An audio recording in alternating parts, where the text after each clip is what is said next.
6ல் 6 கிரகம் இருக்குது. அந்த 6 கிரகம் இருக்கிற வீடு 8ல் இருக்கார் குரு.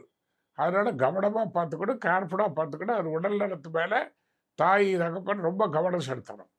துலாம் ராசிக்கான பலன்கள் சொன்னீங்க.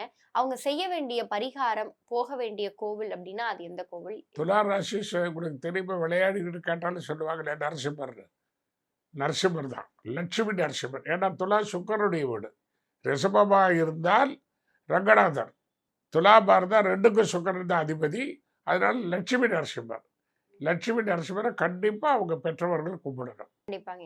ஐயா, இப்ப துலாம் ராசியில இருக்க பெண்களுக்கு இந்த சனிப்பெயர்ச்சி எந்த அளவுக்கு சாதகமா இருக்குங்க ஐயா? முழுக்க முழுக்க சாதகம் தான். ஆனா 6ல் இருக்குனால ஆரோக்கியம் மட்டும் பார்த்துக்கணும்.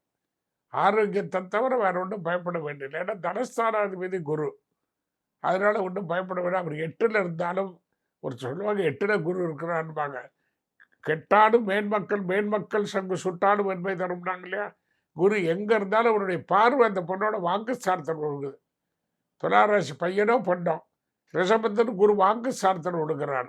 அதனால ரொம்ப பிரில்லியண்டா வரும். ஒன்றும் பயப்பட வேண்டியதில்லை.